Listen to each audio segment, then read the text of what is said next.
In 1975 in Puerto Rico, a farmer saw most of his goats lying lifeless on the ground. He got closer and saw that the animals were stiff and had 2 puncture marks on their necks. Goats were not the only animals that were hurt.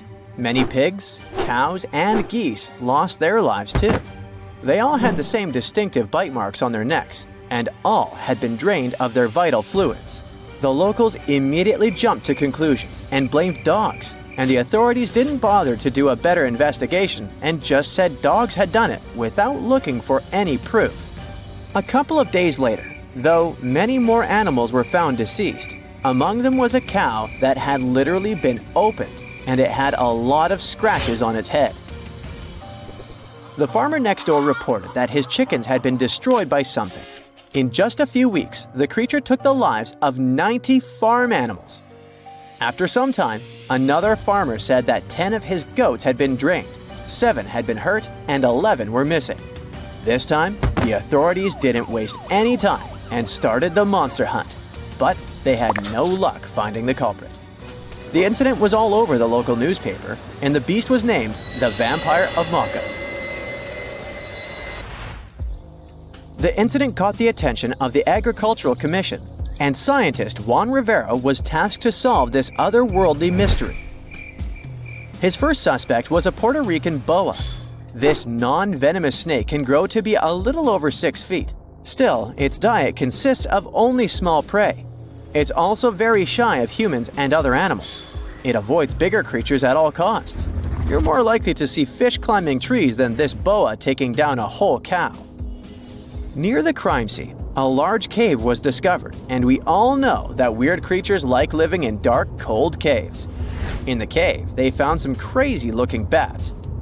As we've seen in movies, bats can turn into vampires, so they must be the culprit. But no, bats were as innocent as they could be. Their favorite food wasn't cows or goats, it was figs. They were peaceful fruit-eating bats that didn't care about animals. Again, the researcher hit a wall. Suddenly, all the terror stopped in July 1975. It seemed like the creature had vanished into thin air, but not for long. 2 decades later, 62 miles from the previous site, more animals were found. A local vet examined them. He was terrified to discover that every animal had 2 precisely cut holes like he had never seen before. The animals were anemic and looked like they'd passed away recently. By the looks of it, the creature's favorite food was goats, and that's how it got the infamous name we all heard of, Chupacabra, which means the goat sucker. Dogs, chickens, rabbits, and other animals were not off the menu. In short time, the Chupacabra took 1,000 farm animals. Now, this animal had a name, but people still had zero idea about what the Chupacabra looked like, which was terrifying. In Canovanas, Madeline and her mother reported seeing a weird creature that could have been the Chupacabra. They said it had been walking on 2 legs like a human and resembled a kangaroo. They mentioned that the monster also had spikes on the back, no ears, large dark eyes, and 2 holes for a nose. It had 2 arms with 3 fingers. The Chupacabra seemed to like Madeline's house because her husband and his coworker found it in the garage. They tried to capture it, but didn't succeed. Madeline later drew a detailed sketch of it. Many people saw the sketch and reported seeing a similar creature. They claimed it had strong legs and wings and smelled like sulfur. Take all these descriptions with a grain of salt. If they'd been true, they would have been all over the news. But still, keep in mind these descriptions. They will be important later in the story. In 1976, on some talk show, they talked about the Chupacabra, and the show quickly went viral. Soon, people started reporting having seen a similar creature in Florida and Mexico. Many said that the stories were like a unicorn rodeo. They were totally made up. In Mexico, 2 skeptical inquiries, Patricia and Mario, laid traps around those farms where the Chupacabra had allegedly been seen. They caught some animals in their traps, but no sign of the goat sucker. They only captured wild dogs. The police stated that the Chupacabra was just a wild dog, not a mythical creature. And still, in the next 5 years, there were numerous sightings of the Chupacabra worldwide. On the 13th of August of the year 2000, a farmer from Nicaragua found 25 of his sheep and 35 of his neighbor's sheep hurt. So he decided to take the matter into his own hands. One night, he was patiently waiting in the pitch-black night for the creature to appear. Suddenly, from the corner of his eye, he saw something and managed to hit it. The creature passed away. Finally, they had proof that the Chupacabra was not just a fairy tale. It was a big thing. Later, the Chupacabra was examined by a vet. The vet was shocked because he had no idea what the creature was. Remember Madeleine's description? Well, the vet described the animal differently, but his story turned out to be more plausible. This Chupacabra had large teeth, giant claws, greenish eyes, bat-like skin, and a crest sticking out of its back. The vet concluded that the animal was some kind of hybrid. They thought it was a cross between a wolf and a crocodile, but it sounds like an exaggeration and is hard to believe. We all know that such a mix is impossible. They did some tests on the body at the university in Nicaragua, and the results didn't quite deliver what they had expected. The animal was a wild dog with mange. Mange is an itchy skin disease that causes dogs to lose their hair. It's also highly contagious. When a dog has mange, their skin becomes scaly and wrinkled. When they returned the body, the farmer noticed it wasn't his Chupacabra. 7 years later, another body was found in Texas. Phyllis Cannon returned to her farm and noticed that some of her chickens had passed away. All seemed to be anemic. Later, she saw coyote-looking creatures that didn't have any hair.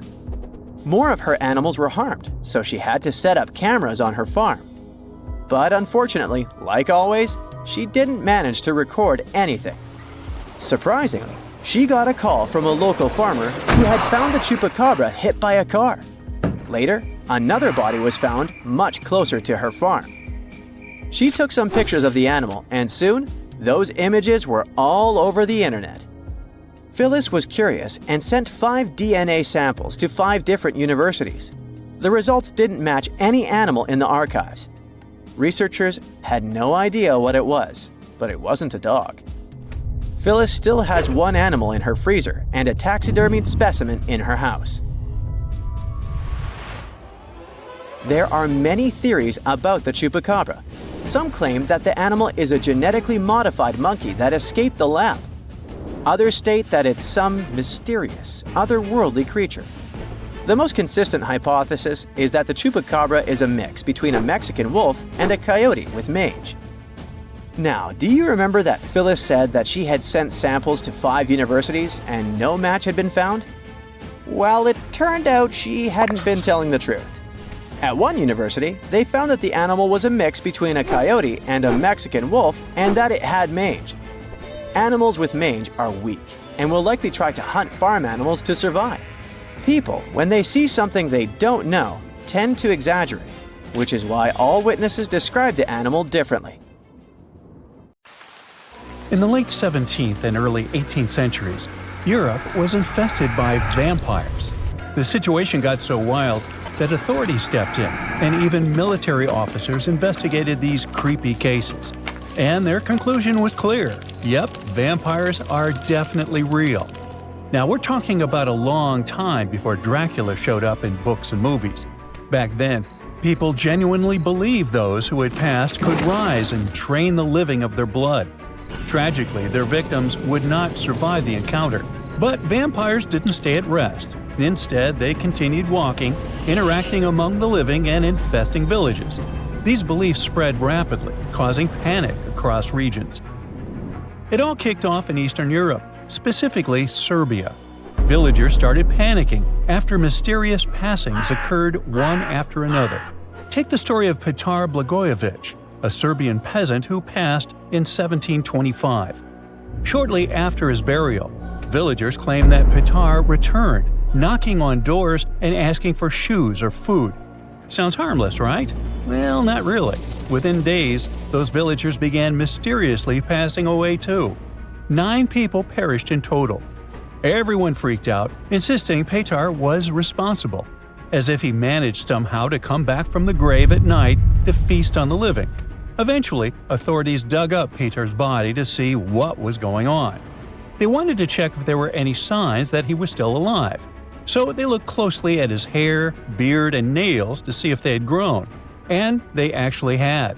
In fact, there was no sign of decomposition at all. His body looked fresh.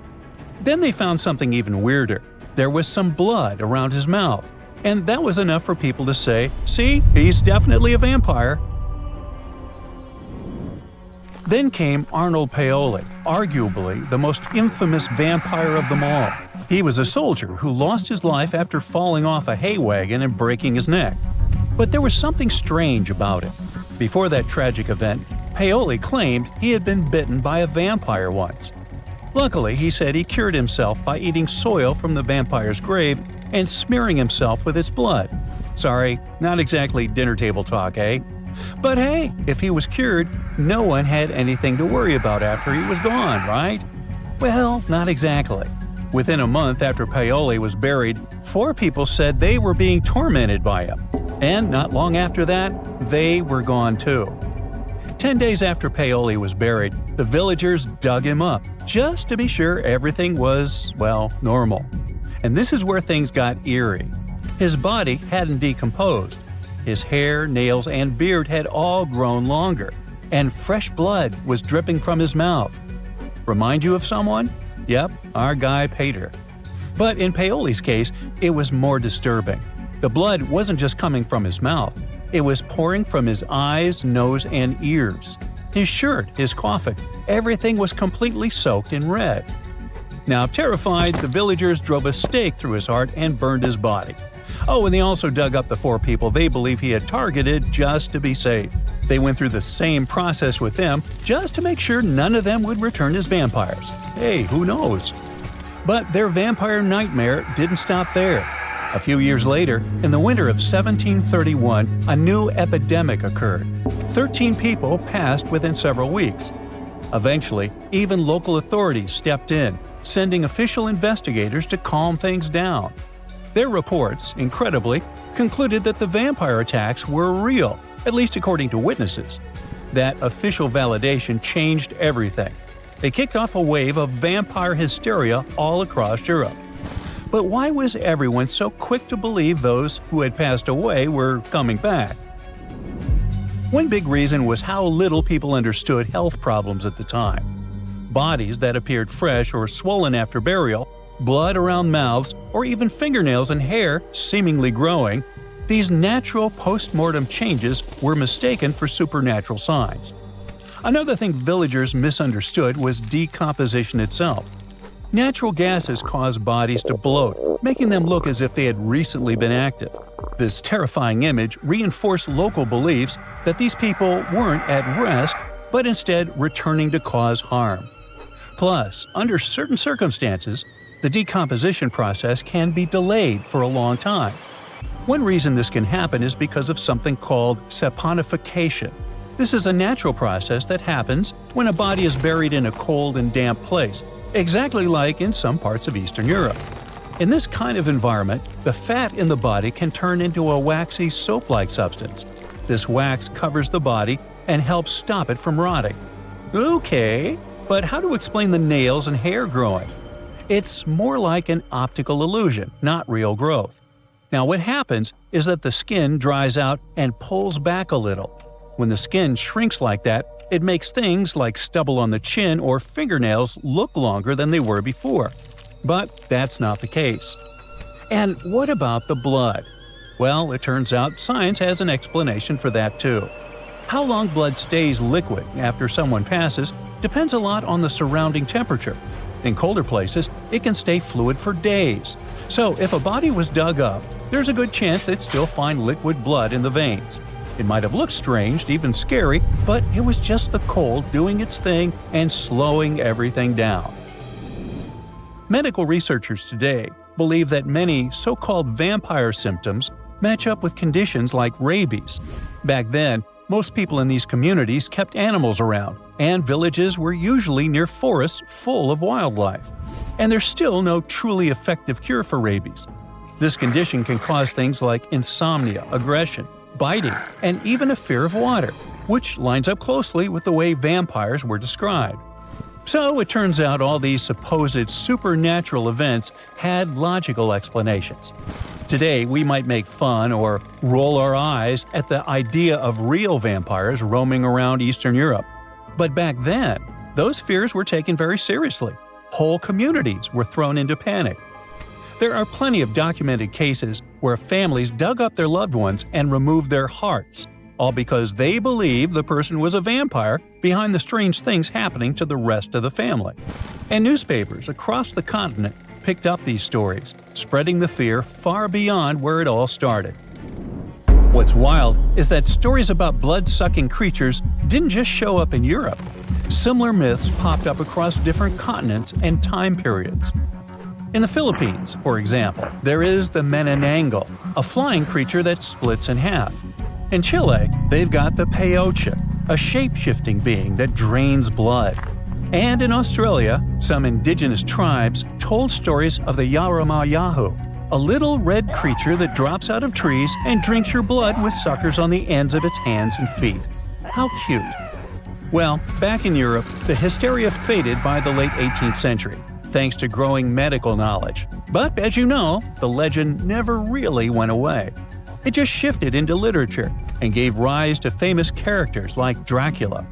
The author, Bram Stoker, was inspired by stories that had been going around since the 1700s. But he turned them into romanticized fictional monsters. You know, sharp teeth, pale skin, black clothes, that whole thing. And that was different from what the villagers believed they were dealing with. And, in a way, those frightened villagers weren't completely wrong. Something was draining those people's lives. But it wasn't vampires. It was just misinformation mixed with a whole lot of imagination running wild. So, next time you see a vampire movie or read a scary story, remember that behind the fiction lies a fascinating truth. A real wave of fear, confusion, and panic that swept Europe nearly 300 years ago, leaving a chilling legacy that still fascinates us today. They look like they come from your worst nightmares. There's no evidence they exist, but all the scary stories about them still sometimes sound so real, passed down from generation to generation. Which one is your favorite?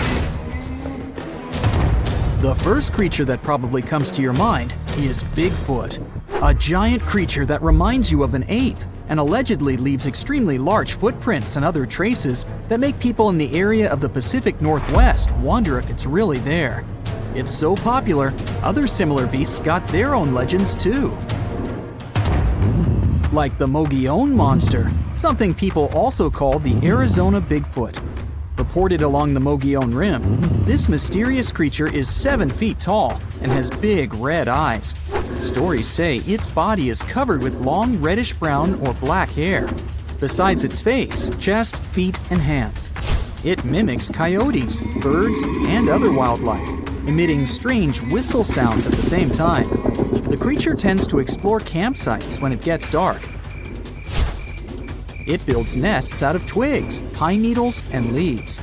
And if you're in that area and someone is throwing stones from locations you can't see, yep, Mogollon Monster. This creature is omnivorous, which means it eats both plants and animals.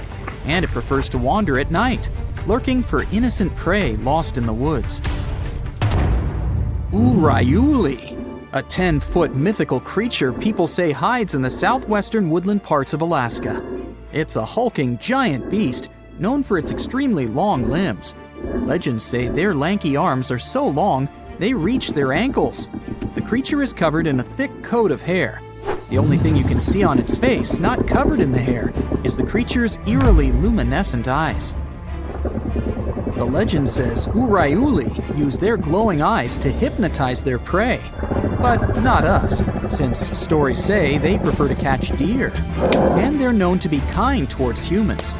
And some claim the Urayuli are actually just a type of Bigfoot. Wendigo. This terrifying creature is said to be hiding across the northern forests of Canada and the United States. always looking if there's some lost wanderer. The story says the Wendigo used to be a lost hunter.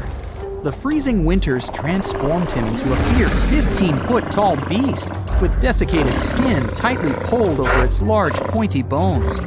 Stories about this creature showed up in the 20th century, and people say the beast still roams around the forest in long, cold winters, constantly looking for lost people he could grab from the darkness. Lake Worth Monster. This scary creature that's part man, part goat is also called the Island Monster. This 7-foot-tall monster is so strong it could hurl car tires like they were just plastic toys. In a worst nightmare scenario, it could appear in the darkness, sailing from the treetops and fiercely landing with full force on the hood of passing cars. That's how the first people who reported its existence described it. Lake Worth is located west of Dallas and east of Fort Worth. There's a landmass in the middle of this mystical lake known as Greer Island. The legend says that's where this scary monster, also known as Fort Worth's answer to Bigfoot, roams. And that's where some skeptics and thrill seekers still go, wandering around and trying to discover if the legend is true. Lurking in the darkness with its scary red eyes, meet the Mothman, a humanoid beast reportedly seen in the 1960s in Point Pleasant in West Virginia. On one cold night in November of 1966, two young couples reported to the police that they saw a big gray creature with glowing red eyes. It looked like a flying man with wings around 10 feet wide. During the next couple of days, more and more people said they saw the same thing. Later, a wildlife biologist from West Virginia University told reporters that these descriptions fit the sandhill crane. It's a big American crane almost as tall as a human being. It has a 7-foot wingspan and circles of red around its eyes. The gigantic bird may have got out of its migration route and started these stories. Or did it really? Fresno night crawlers. They're not that tall, considering they're monsters, about 5 feet. The upper part of their body is pretty small, so most of their height is their legs. These creatures have allegedly made 2 appearances so far. Once, people saw them in Fresno, California. In contrast, the other time was in Yosemite National Park in California. Both times they were in videos of poor quality, so it wasn't easy to find details of their upper body. But the creature is considered thin and white with no arms. At least, we can't see them. It also has pretty short and stilt-like feet. Have you heard of the slide rock bolter? It's said to be hiding somewhere in the mountains of Colorado. To be precise, in Lizard Head Mountain, only a stone's throw southwest from Telluride. It's some sort of leviathan that lives on the land. This mountain whale carefully observes its surroundings with beady eyes while chilling atop Lizard Head. It hangs from the peak while its split, clawed tail faces its body downward. If anything steps into its territory, the beast lifts its malign fluke immediately and bolts down the mountainside. With its jaw full of razor-sharp teeth wide open, it gobbles whatever or whoever is in front of it, including miners, lost tourists, and loggers. It sweeps through trees and destroys all natural life that's been in its path for more than 100 years. Or at least that's what the legend says. Wow, that's the scariest one for me so far. Altamaha. Somewhere in southeastern Georgia, close to the mouth of the Altamaha River, there's a hissing sea monster hiding. It's one of the biggest rivers in Georgia that empties into the Atlantic Ocean, and the entire area that surrounds the river is full of small islands, canals, dikes, ponds, acres of marshes, and old rice fields. Perfect for such a monster to hide, don't you think? The story says this unusual cryptid has a sturgeon-like body, including a bony ridge on its top. Due to its front flippers, the creature swims like a dolphin. His snout reminds me of a crocodile. His teeth are large and sharp, whereas his eyes are big and protruding. The beast is green or gray with a white-yellowish underbelly and is up to 30 feet long. There's no physical evidence the Altamaha really lives there, But the legends date back centuries when people started talking about an enormous snake-like beast that hissed and bellowed. Loch Ness Monster, or how many like to call it, Nessie. This myth dates back from old times, all the way to a group of people that lived in ancient Scotland known as the Picts. The legend started to grow in the 1930s. Back then, a road near Loch Ness was finished, offering a nice view of the lake without bigger obstacles. And in April of 1933, a couple noticed there was a large animal. They compared it to a prehistoric monster or dragon. Most people imagine it as a plesiosaur, which is basically a marine dinosaur. The beast quickly crossed the couple's car's path and then disappeared below the water's surface. Later that year, some researchers even found big footprints. They believed they were from a pretty soft-footed solid creature around 20 feet long. Later, some determined the tracks were the same as the ones that a hippopotamus leaves. Plus, scientists said the lake wasn't that nutrient-rich for such a large predator. There are not enough animals to support such a beast at the top of the food chain. But the legend about a giant mythological creature has moved on and still makes people across the world wonder if there's really something hiding deep down in the dark, murky waters of Loch Ness.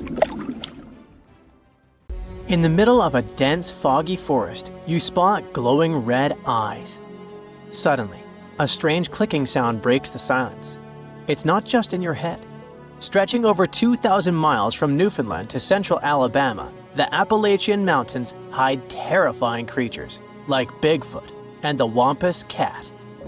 You might think they're just myths, but there's actually a chilling explanation behind them. First up, the Mothman. This creature is a superstar in the world of horror stories, but not many people know that its legend actually started in the heart of Appalachia, in Point Pleasant, West Virginia. Back in 1966, two couples were driving when they suddenly came across a human-sized moth, about 7 feet tall, with glowing red eyes. They totally freaked out and sped up, but the strange creature flew and chased after the car, making a screeching sound until it finally disappeared.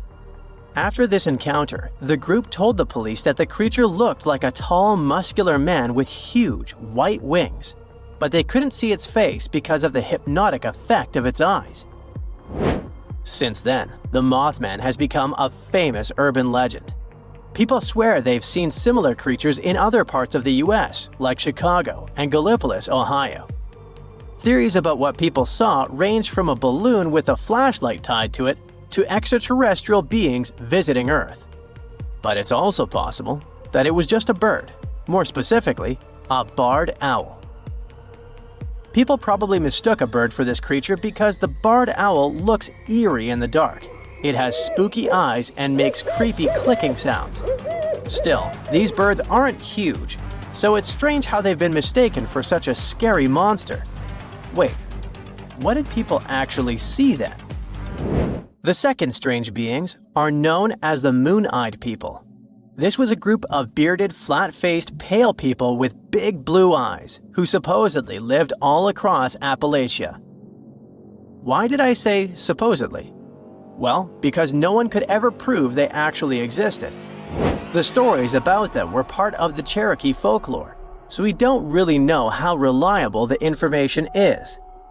Still, their legends creeped out both locals and visitors in Appalachia. The Moon-Eyed People were said to come near a house at night, and people inside would hear them talking. But they were warned not to go outside, and no matter what happened, they couldn't watch them. In the morning, they'd find their corn gathered as if someone had helped them. Or the opposite, fields completely cleared like a whole group of men had been working there and taken all the crops. One of the most famous stories about them involves a mysterious stone wall found at Fort Mountain State Park. It was built between the years 500 and 1500, but no one knows who actually built it. Some people believe it was the Moon-Eyed People's work, and the ruins today are proof they really existed. They might not be delusional though. One theory suggests that the Moon-Eyed People were actually Welsh people. At the time, they were in Appalachia, mining the mountains, and the Cherokee gave them this nickname because they lived underground and had great night vision. Hey kitty kitty, come here. Oh wait, what's that? According to legends, the Wampus cat is a half-dog, half-cat creature that roams the Appalachians after dark, or just before dawn. And it can run totally upright on 2 legs. So if it comes running after you like a human would, you'd better hide fast and don't look at it. Rumor has it that its yellow eyes can pierce the hearts and souls of anyone unlucky enough to cross its path, driving them to the edge of madness. Okay, that's probably just folklore, but the real-life creature that might be hiding behind these legends isn't much friendlier. The stories describe the Wampus cat as a kind of underwater panther, so some experts believe it sounds a lot like a mountain lion. Apparently, they're really strong swimmers and cross a large lake without much difficulty. Now, let's say you're driving in the Appalachian region at night. Suddenly, you spot an animal in the middle of the road. You slow down and take a closer look.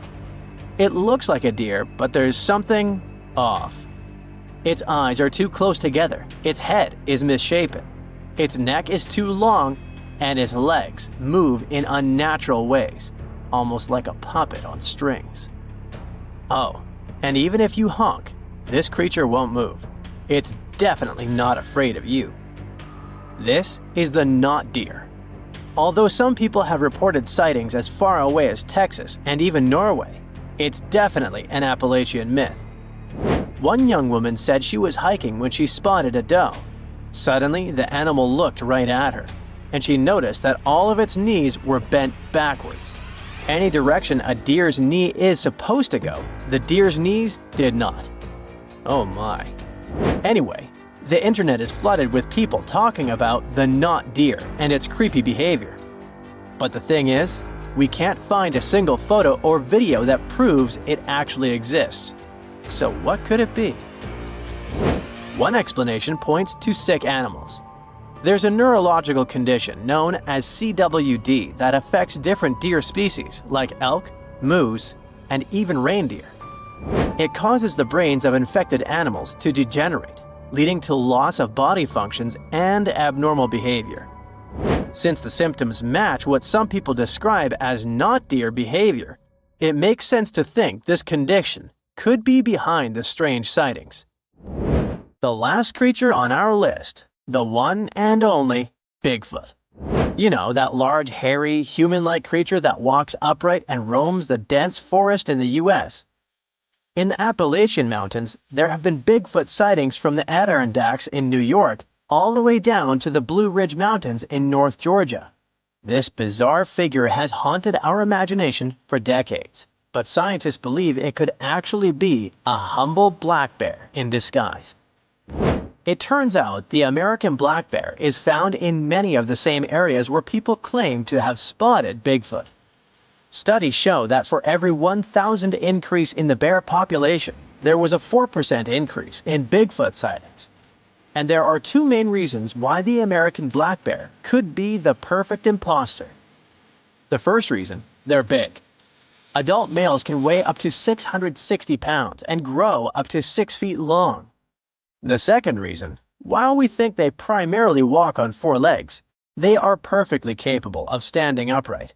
In fact, not only are they capable, they do it all the time. They stand up to get a better look at something, sniff the air, or just to appear bigger when they feel threatened. When they do that, they definitely look like a human-like figure. And for those people who aren't used to being around bears, it's easy to mistake them for something more sinister and out of this world. Now you might be wondering why so many strange sights and creatures are said to live in the Appalachian, and the answer might be linked to the region's age. The process that led to the creation of these mountains has been going on for over 480 million years, which means they're older than Saturn's rings, for example. Over all this time, the region has gone through some drastic changes in its composition, creating a huge number of ecological niches with varying elevations, slopes, aspects, temperatures, and rainfall. And according to experts, the reason the region is so full of bizarre legends isn't just because the mountains are old, but because they still look old. Since a large part of Appalachia is basically untouched by humans, much of that ancient biodiversity is still around and seems unknown to us. This has created a landscape full of deep forests, mist-covered valleys, and winding rivers. A place where secrets seem to be hiding in the fog. And over the centuries, the isolation of the Appalachians only allowed these stories to grow. Alrighty folks, gather around and let me tell you about the Manananggal, a real charmer of a mythical creature from Filipino folklore. She's often described as a lady who likes to snack on sleeping pregnant women. But here's the twist. During the day, she's all dolled up and looking like a total babe. But come nightfall, she detaches her torso and spreads her massive bat-like wings to fly off into the darkness in search of her next victim.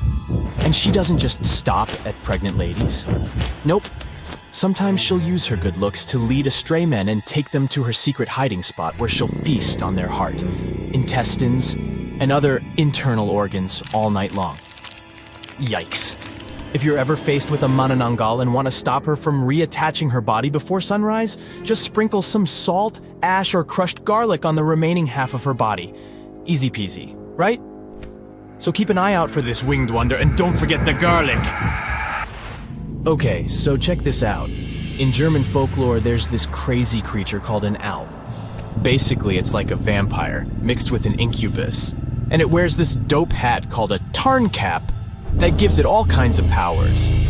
This dude is all about preying on women at night by messing with their dreams. Oh, and it's into breast milk and sucking the blood of men and kids. The Alp can shapeshift into all kinds of stuff, like cats, pigs, dogs, snakes, and even butterflies. And it's got this evil eye that can totally mess you up with bad luck or sickness. But don't worry, you can protect yourself by hiding a broomstick under your pillow, pointing your shoes towards the door, hanging iron horseshoes from the bedpost, or putting a mirror on your chest. And if all else fails, just leave the lights on all night and shove a lemon in its mouth if you catch it napping during the day. Meet the Pontia Nuk, a spooky ghost from Malay mythology. Legend has it that she was a woman who passed away while giving birth, and now she's out for revenge. She's not your average ghost either. She's got long black hair, sharp fingernails, and a blood-smeared white dress. But watch out, because she's also a master of disguise. She can transform into a beautiful woman to lure in her prey before ripping out their insides. If you're ever out at night and hear the cries of babies or feminine laughter, beware. That could be the Pontia Nuk coming to get you. And if the sounds are quiet, she might be right around the corner. So keep your wits about you, and don't fall for any too-good-to-be-true ladies. Hey, did you know that according to Irish legend, every family has their very own banshee? This banshee lady is supposed to let out a piercing wail or shout when someone in the family is about to kick the bucket.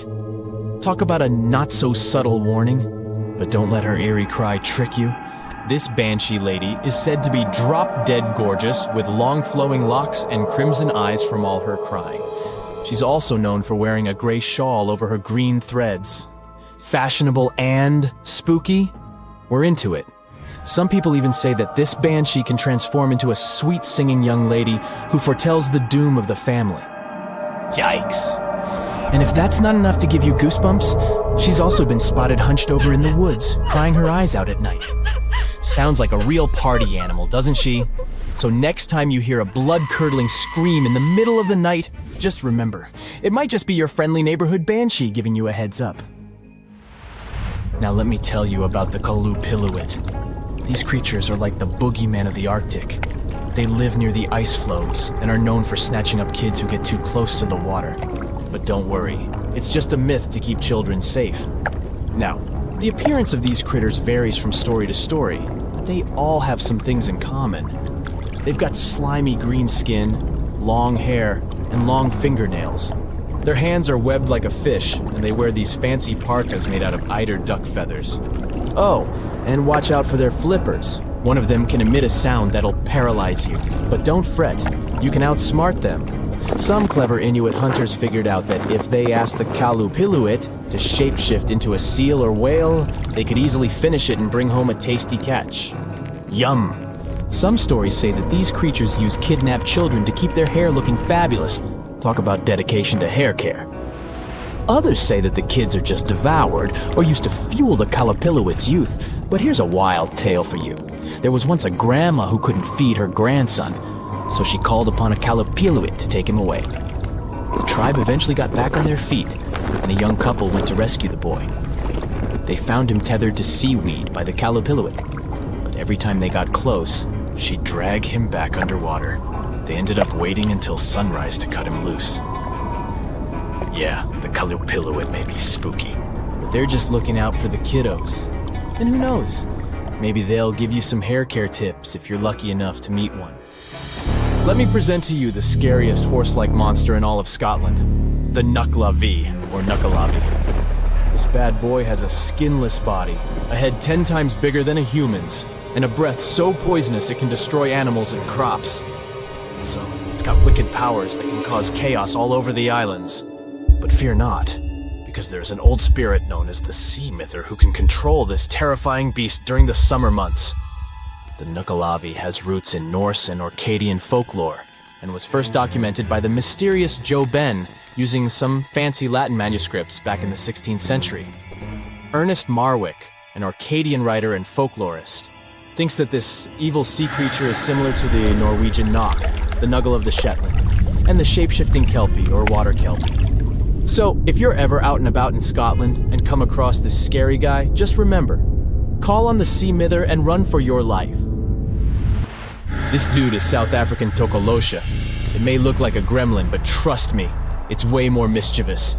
Apparently, witches and shamans can summon them with their magical powers, but there are ways to keep these troublemakers in check. One way is to give them some curdled milk. Apparently it's their favorite, and trim their hair so they can see. If that doesn't work, you can call in a witch doctor to use some good old-fashioned magic to exorcise them away. Now, according to South African folklore, these tokoloshes are mostly invisible and can suck on a stone to stay that way. So, if you want to keep them away from your home, scatter some special blessed salts, aka tokoloshe salts, along your door frames and windowsills. Or if you're feeling extra cautious, put some bricks under your bed's legs. Better safe than sorry, right? Have you heard of the Chimera? She's a total monster, literally. This fire-breathing female hybrid is made up of all sorts of animal parts. Think lion-like body, goat-like head, and a tail that ends in a snake's head. According to Greek mythology, the Chimera is the child of Typhon and Echidna, and her sisters are Cerberus and Lernaean Hydra. Sounds like a family reunion, huh? But don't worry, our hero Bellerophon was up for the challenge. The king of Lycia sent him on a mission to defeat the fearsome Chimera, and Bellerophon was the greatest hero monsters were scared of. The Chimera was no match for Bellerophon and his trusty Pegasus. Even though the king was secretly hoping the Chimera would take out Bellerophon instead, in the end, justice prevailed, and the Chimera was defeated. Well, that's it for today.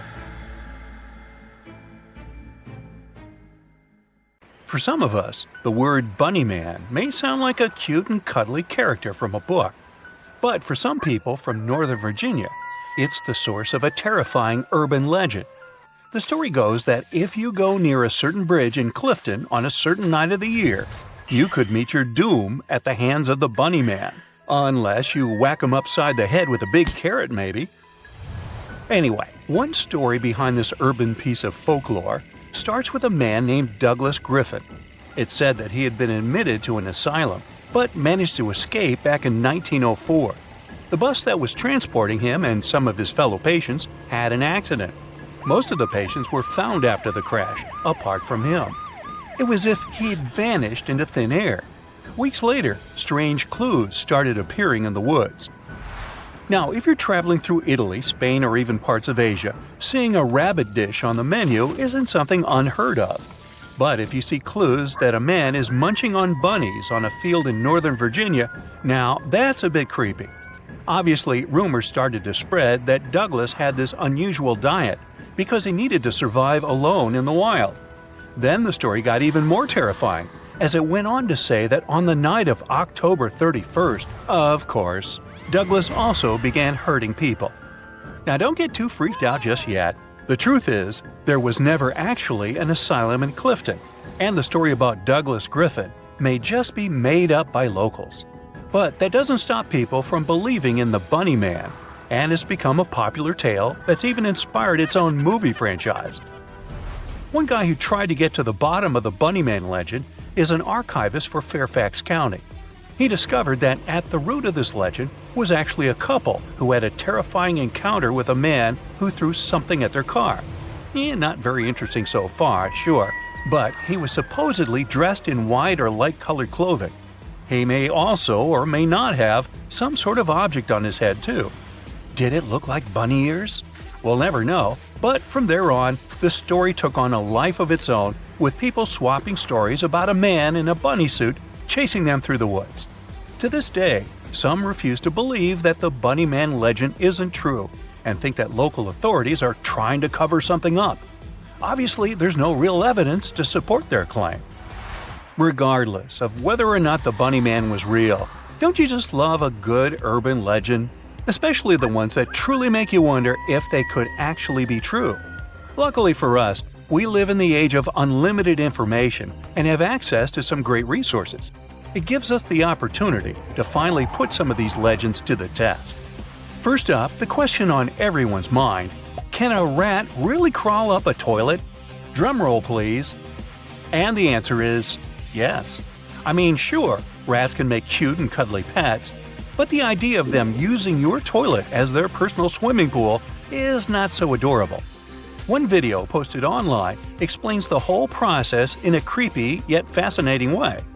These sneaky little rodents can climb up pipes and squeeze through the twists and turns of your toilet like a contortionist in a circus. And believe it or not, they're actually good swimmers. And apparently, they hold their breath really well and don't mind too much what exactly they are swimming in. Some other urban legends are a bit more virtual. Picture this: it's 1981, and you're hanging out at your favorite suburban arcade.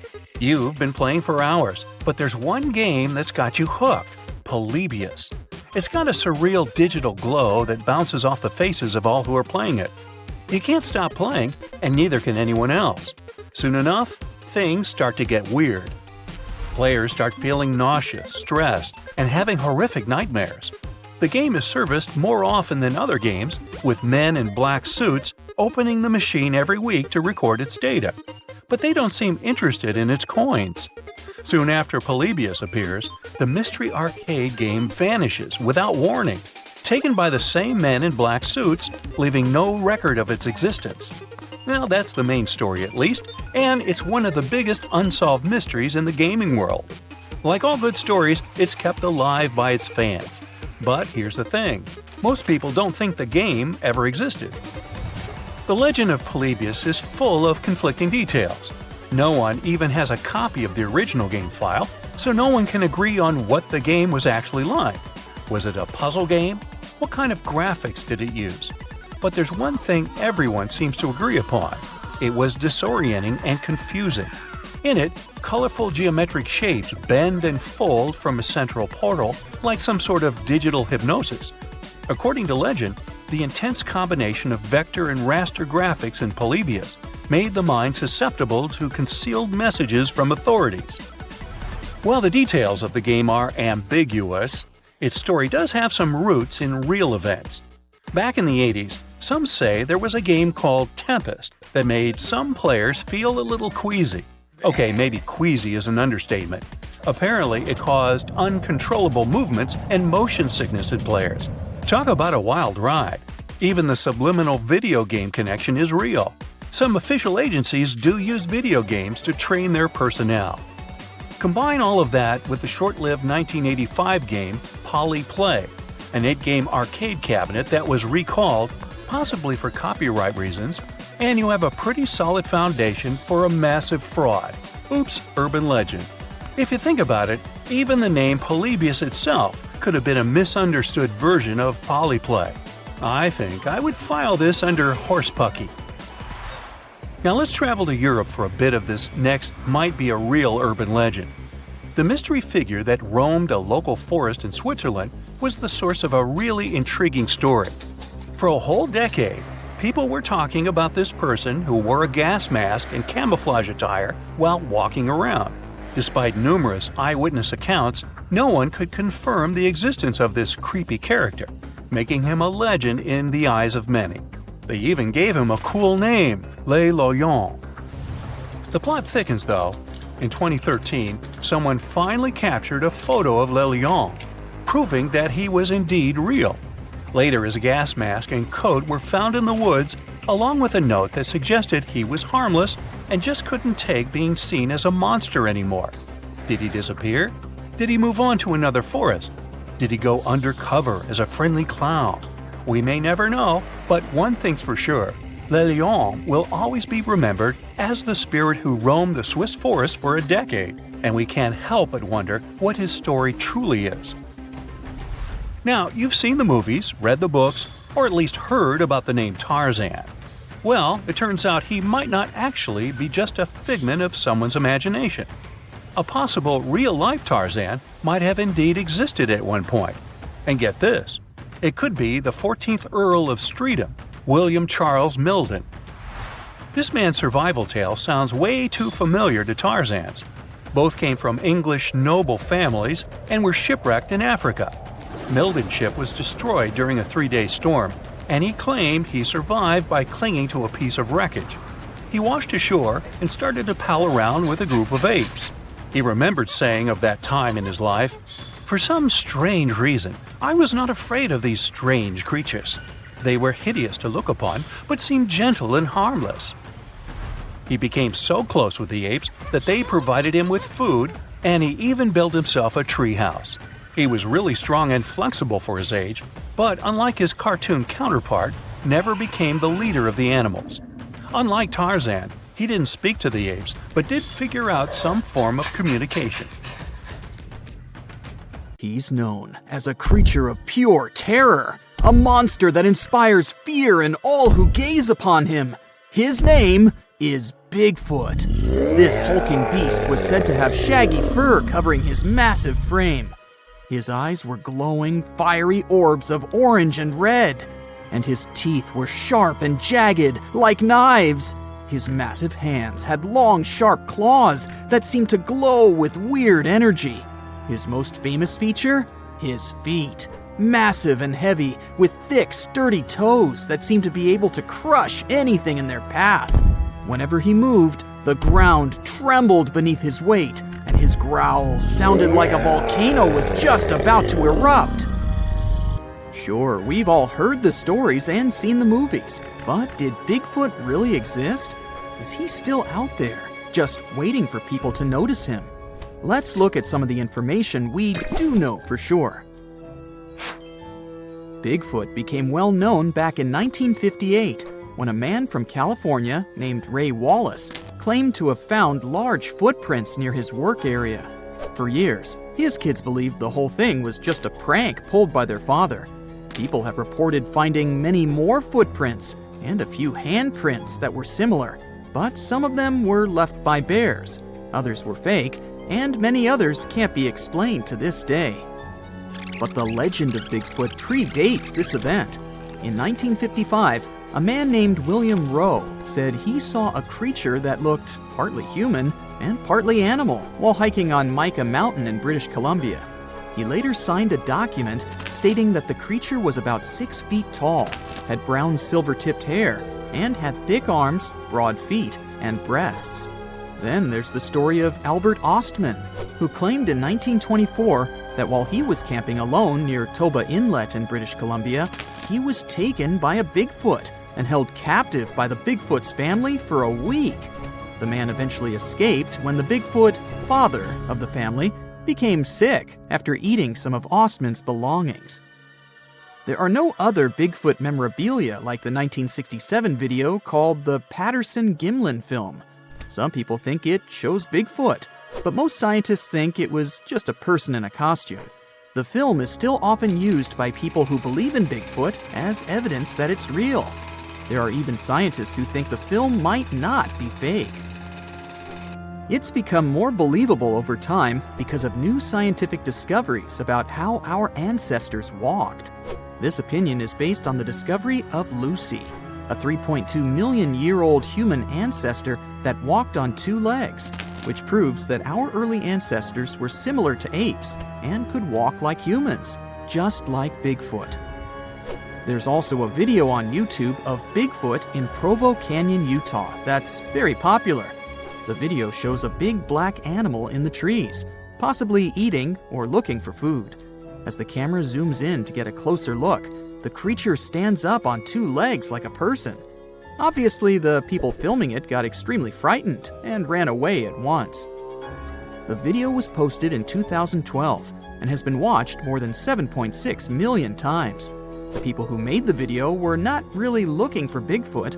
They were simply camping and wanted to see some deer.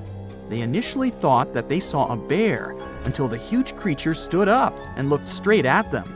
They ran to their car and left their tent and stuff behind. Their belongings are most likely still there.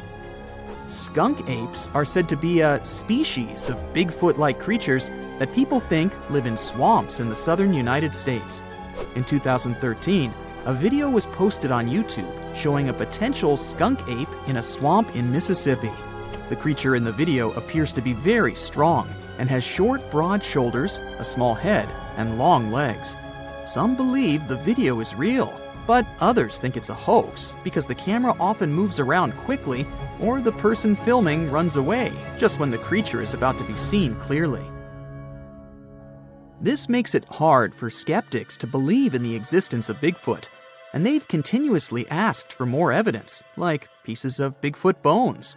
This is probably the reason why two men claimed that they had found a frozen Bigfoot while hiking in Georgia. But what they had found turned out to be nothing more than a gorilla suit. They didn't back down, though. One of the men also later claimed to have injured and captured another Bigfoot in Texas in 2012, and even charged people to see it. But later he admitted it was fake too. In reality, we have no physical evidence that this creature exists or ever existed. Whenever people claim they have proof that Bigfoot exists, scientists usually find that the evidence is actually from well-known animals or humans.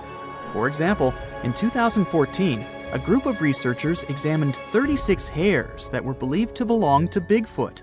Almost all of the hairs turned out to be from animals, such as cows, raccoons, and deer, as well as from humans. They did find something surprising, though. Two of the hairs were similar to those of an extinct type of polar bear. Scientists concluded that these hairs could have come from a new type of bear, or a mix of different bear species. But they were definitely from a bear, not a primate like Bigfoot. Another possible theory that could explain these Bigfoot sightings is that the noticed creatures are, in fact, chimpanzees, gorillas, or orangutans. This idea is often mentioned in connection to skunk apes because some people believe that the hot and humid climate in the southeastern U.S. could let this species thrive there.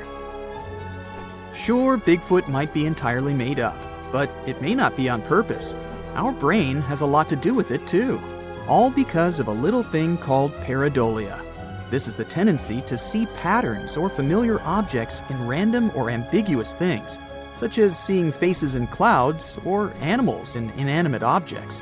It's a psychological phenomenon that can lead people to perceive things that are not actually there. We might be tricked by our brains into thinking we've seen Bigfoot, because we tend to spot human-like shapes in our environment. This often happens with blurry photos or videos of the supposed Bigfoot. Other people believe that Bigfoot is a type of ape that used to live in Southeast Asia and is now extinct. These people think that Bigfoot may have come to America by a land bridge that used to connect Siberia and Alaska during the last ice age. However, there's no evidence of this ape in America, and we don't know much about how it moved because scientists only have the fossils of its jaw and teeth to study. Some specialists believe this ape might have walked on two legs, but others say it walked on all fours because it was so big. Some scientists believe that Bigfoot could be an extinct species called Paranthropus, which used to have a skull similar to that of a gorilla. It walked on two legs. However, the Paranthropus fossils have only been found in Africa, so there's no reasonable explanation for the Bigfoot sightings in America. Others believe that Bigfoot could be related to the Gigantopithecus, a type of ape that lived millions of years ago. Some people have even suggested that Bigfoot could be the missing link between apes and humans, but this idea is not supported by scientific evidence. There are theories that claim that Bigfoot was actually a Neanderthal. We do know for sure that Neanderthals are extinct because there are no known living individuals of this species. All evidence suggests that Neanderthals became extinct around 40,000 years ago, and there have been no confirmed sightings or discoveries of Neanderthals since then. Also, no remains of these species have ever been found in the Americas. A girl, once and beautiful, ended up in a grave with a huge sickle across her neck. There were no signs of violence, no indications of any actual crime. Yet, someone was clearly terrified when they forced her into that grave. So scared that they even placed a padlock on the big toe of her left foot. They wanted her to stay in the tomb once and for all, fearing she might rise and take revenge on them. So, a whole community turned against a young lady who wasn't even over 20 years old, deeming her to be of ultimate danger. Do you see what I'm driving at? Let's test your historical knowledge. Who has been feared throughout human history to such an extent that commoners couldn't shake off that lingering sense of dread, even after their passing? If you say witches, warlocks, and vampires, you'd be completely correct. Just a little hint here. If you can't overpower someone physically, you can do it supernaturally. Well, that's at least what people used to think back in the 17th century. Not only was there a sickle and a padlock, but there were also signs of an attempt to twist the girl's corpse in the grave and turn it face down. This attempt had failed, leaving her spine buckled and twisted. By the way, the padlock wasn't necessarily meant to lock a vampire. It was more likely a talisman against evil spirits. That's a peculiar and, let's face it, very cruel way to bury someone. Yet it was a common practice for creating anti-vampire burial sites. The methods for preventing vampires from rising were quite elaborate. First off, let me introduce a term. Anti-vampire graves, known as revenant graves, date back thousands of years and have been found in various locations across Europe. Europe, you heard that right. Now before you say, hey, vampires are a Romanian thing, Dracula, duh, let me convince you otherwise. They are a part of all European folklore, meaning you can find references to them throughout Europe. With new settlements in America, vampire lore spread there too, eventually turning into the Twilight Saga. These anti-vampire burials are characterized by evidence of precautions taken to prevent those who bit the dust from rising. Such measures could include placing large stones on the deceased's legs or even piercing the body with a lance to fix it to the ground. To be completely safe, they could also consider removing the head from the torso. So, burying the body face down, cutting off the head, and pressing the body with a stone were the methods used to keep someone believed to be a demonic being from leaving the grave. Let's return to the poor lady, or rather, the girl. A couple of archaeologists, Dariusz Poliński and his partner, Magna Durodska, who happened to be partners in both crime and life, stumbled upon her grave. Strangely, all of her 206 bones remained untouched. Yet no gravestone, no name, nothing. Just a lonely grave on a hill in northern Poland. Poliński, a professor of archaeology, and Zagrodska began piecing together the story of the woman they eventually named Zosia. Carbon dating suggested she had been about 18 years old and had passed away about 350 years ago during a chaotic time in Poland's history. There is little documentation about this graveyard, which seemed to serve as a resting place for individuals marginalized by the community. Was Zosia a poor girl who had been marginalized because life forced her into the worst situation a lady could face? Not really. As the archaeologists delved deeper, they stumbled upon some hints that indicated she might have hailed from a rich family. Her burial featured a stylish bonnet, and the delicate silk along with shiny silver and gold threads found with it suggested that it was part of an elegant headdress. This all pointed to the idea that she had some serious status or wealth. But the way she was buried indicated her outsider status in the village of Pien. Perhaps her presence there was unwanted, hence the idea of her being a vampire, backed up by the manner in which she was forced into the grave and held there. By analyzing the structure of her skull and extricating DNA from her skeleton, scientists created a reconstruction of what her face might have looked like. The specialists meticulously reshaped Zosha's likeness using modeling clay on a 3D printed model of her skull, which proved to be a deeply moving experience. They remarked that while they often worked on face reconstructions, in this case, they also sought to restore her dignity. Utilizing these three methods, the team reconstructed Zosha's 400-year-old face, revealing the human story buried beneath supernatural beliefs. It's ironic, isn't it? First, people tried their hardest to make the world forget her face and prevent her from ever coming back. 400 years later, people did everything they could to bring her back to life. Her picture now is all over the internet, yet we will never see the faces of those who buried her. Alas, this reconstruction project only allows viewers to visually connect with Zosha, but her true story remains a mystery. But what we know for sure is that people who were deemed vampires were badly discriminated against, to say the least. Rumor had it that hungry vampires would even steal people to quench their thirst. Let's use math to prove this rumor wrong and prove that Zosha wasn't one of them. Back in the year 1600, there were only 537 million people worldwide. Yeah, this data may not be very accurate, but it's pretty close to reality. A physicist, Kostas Eftimiou, calculated that if a vampire had been drinking one person's blood each month, humanity would have faced extinction within a few years. Starting with one vampire and a population of 537 million in 1600, this math shows we'd have no humans left by July 1602. But here we are now. Well, while placing a stone on a corpse to make sure the vampire doesn't rise may be something new to you, there are also a bunch of stereotypical things associated with these creatures that you definitely know, such as garlic and mirrors.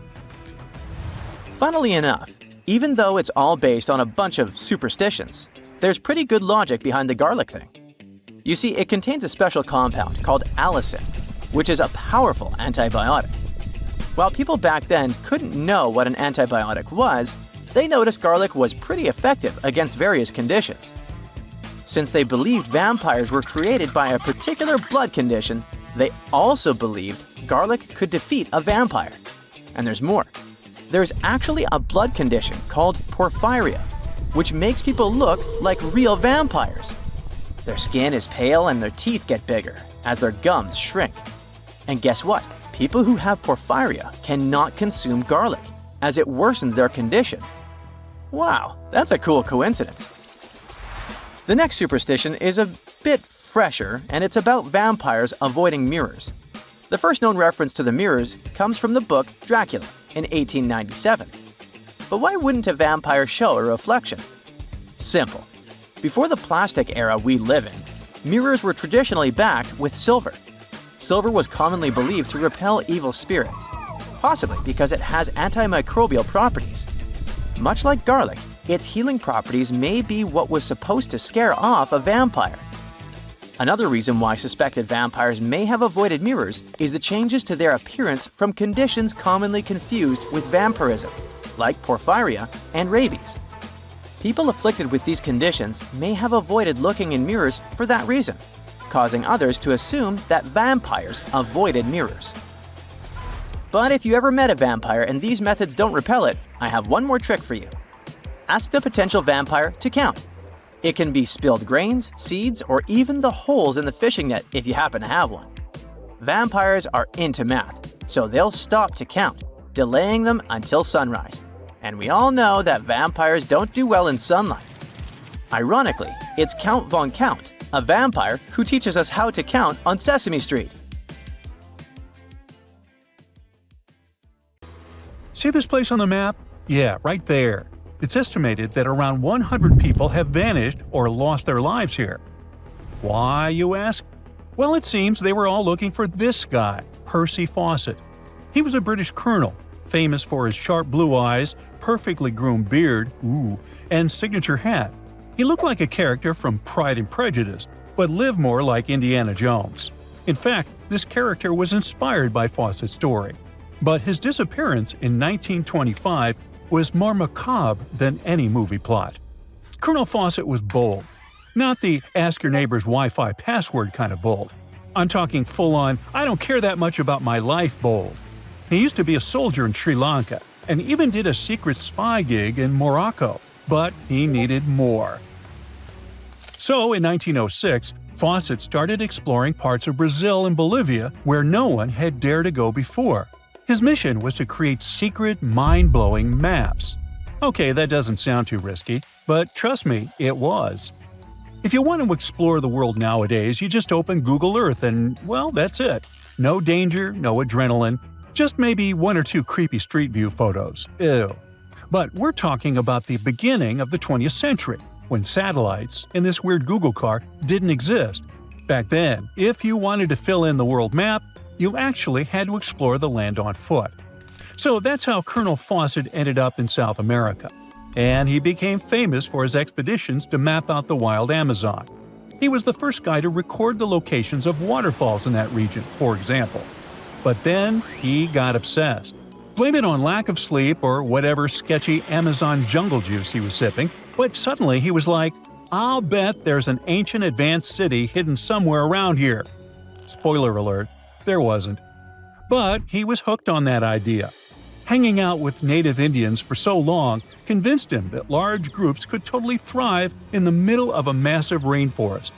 And of course, Fawcett loved a good old adventure story, especially the ones from the 16th and 17th centuries, written by European explorers.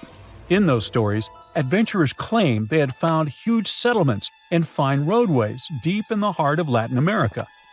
But Fawcett's all-time favorite story came from a manuscript written in 1753. Back then, adventurers were hunting for precious metals in Brazil when they stumbled upon a ruined city with monumental buildings, roads, and plazas. Oh, and every corner had a Roman-style spire. Naturally, the colonel was all in to find it. Too bad no one told him this manuscript is mostly considered a forgery. Yep, this story is as real as Snow White's. But then, things got weird. The settlement described in that manuscript was supposedly located in the northeast side of Brazil. But now, he's saying there's an advanced civilization in Mato Grosso, which is in a different part of the country. So he decided to name this new place the City of Z. Back in the 1920s, the colonel launched 2 separate expeditions to find it. But both trips failed, as he faced terrible weather, fever, and of course, exhaustion. Now, tell me in the comments, what do you think Fawcett did after 2 failed expeditions? Option A, he quit. Option B, he called his mom. Option C, he tried again because he didn't get the memo that the universe is clearly saying stop. Well, of course, option C is the right answer. This is relentless Fawcett we're talking about. So, 3 years later, the colonel finally gathered enough cash to launch yet another expedition in search of the City of Z. All he needed was a crew of people crazy enough to join him. Famous and experienced explorers were begging to come along. But nope, Fawcett decided to take his son and his best buddy instead. In January 1925, this brave trio set off on their journey. They packed mosquito nets, canned food, and made a promise, we shall return. Another spoiler alert, they didn't. Uh-oh. The journey kicked off in New Jersey, and then they sailed all the way to Rio de Janeiro, Brazil.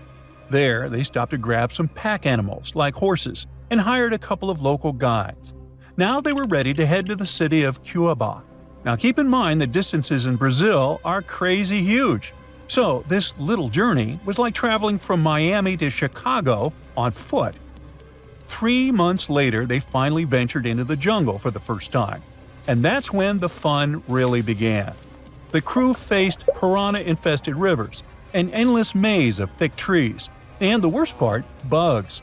The constant annoying zzz of a gazillion mosquitoes wouldn't let them sleep, and Fawcett's best friend's foot got huge from tick bites. But the colonel didn't have time to babysit his friend's princess foot. Oh no, he was too obsessed to take a break. In fact, at some point, he was so far ahead of his companions that he had to camp alone for a night. On May 29th, Fawcett finally came to his senses. There was no City of Z. But did he let that stop him? Not really. He unpacked their gear and sent the local guides back to Cuba. But before saying a final goodbye, he asked them to deliver a letter to his wife, saying something like, "Don't worry, hon, our son is well and getting stronger every day." Sure he was. Anyway, after this dramatic farewell, the trio set off into the bush alone. The darkness swallowed the thick forest, and then they were never seen again. Okay, that was intense, so let's fast forward. 2 years later, the newspapers were still speculating whether the trio could still be alive, and Fawcett became a legend, like Bigfoot, but less hairy. One guy said that the colonel had become one of the locals and was living his happily ever after in the jungle. Another guy said he was held prisoner by the Indians, but no one could confirm any of these sightings. It wasn't until 1928 that the British authorities finally thought better late than never and decided to look for Fawcett and his crew. By that time, they were sure their expedition had perished, but they still needed proof. And after days and days of surviving the jungle's worst nightmares, they found, well, nothing. But in a weird way, this mystery inspired more explorers to look for them. It's estimated that about 100 people have passed away in this process, and a few have followed in the explorers' footsteps by disappearing without a trace. So, what really happened to the expedition? Researchers have pointed their fingers at everything under the sun: parasitic infections, starvation, drowning, jaguar attacks, you name it. Some even say Fawcett dove headfirst into mysticism and started an occult community in the jungle. The Brazilian anthropologist Orlando Vilas-Boas was probably the one who got the closest to solving this case. Back in the 1950s, he was working with the Kalapalo Indians when they suddenly admitted to, getting rid of Fawcett. They even had bones to prove it. But it turns out a forensic analysis showed that the remains didn't belong to the colonel. So we're back to square one, and nobody knows, to this day, whatever the heck happened to them. Fawcett's quest, as we know it today, is based on some pretty questionable sources. But there is a possibility that he wasn't living in Delulu land after all. Recent discoveries suggest that his idea of a sophisticated jungle city wasn't just pure fantasy. In 2024, a massive ancient city was found in the Amazon, hidden beneath dense vegetation. Evidence suggests it was built around 2,500 years ago, and it was surprisingly advanced, featuring houses and plazas, all connected by an incredible network of roads and canals. But this city was in a forest in Ecuador, not Brazil. So who knows? Maybe the legendary City of Z is still out there. Ooh. In the heart of a dense forest, a person embarks on a forest hike, delving into the hidden depths of nature's playground. But this isn't your ordinary stroll through the trees. It takes a turn towards an eerie and spine-chilling discovery. Our protagonist, with a twinkle of curiosity in his eyes, discovers a burrow hiding in the shadows. Curiosity outweighs fear, and our explorer comes up closer. It's not some random burrow. This one belongs to a fox. So, what if it's the wrong move, and they should just run away? In the joyful season of spring, when nature comes alive with vibrant energy, foxes engage in their intricate dance of life. It's during this time that foxes seek solace in their underground sanctuaries. Throughout the rest of the year, when the world around them flourishes, foxes prefer to bask in the sun, finding comfort above ground, except when the weather takes a turn for the worse. It's in the most inclement conditions that they seek refuge in their burrows, shielding themselves from the elements. These burrows, known as fox earths, typically consist of only a few entrances, occasionally covered with scattered soil and debris. During winter months, industrious foxes diligently dig additional burrows in anticipation of the forthcoming spring. Sometimes, among the remnants of their subterranean journeys, lie the remains of fallen foxes, a testament to the cycle of life within these intricate underground networks. If one were to explore the vicinity of a fox earth, one would notice fresh traces of food remaining outside the burrows during the months of April to June. It's during this period, when playful fox cubs grace the earth with their presence, that remnants of their feasts can be found, a delightful sign of life unfolding. So, what do these earths look like? After all, there are other animals with dens in the forest, too. Now, let's get to the heart of the matter. Fox dens, the elusive abodes of these mischievous beings, tend to be located in areas abundant in lush greenery. You might find these creatures hiding beneath the sheltering branches of a tree, or seeking refuge beneath imposing rocks. If you stumble upon a cozy little hole that appears tailor-made for a fox, and you catch a whiff of that unmistakable aroma, accompanied by other intriguing clues like scattered bones, you've likely discovered a fox den.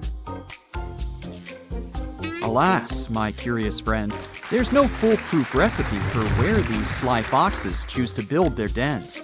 They possess an uncanny ability to adapt to diverse environments, be it open grasslands, dense forests, or even the unforgiving tundra. Picture this.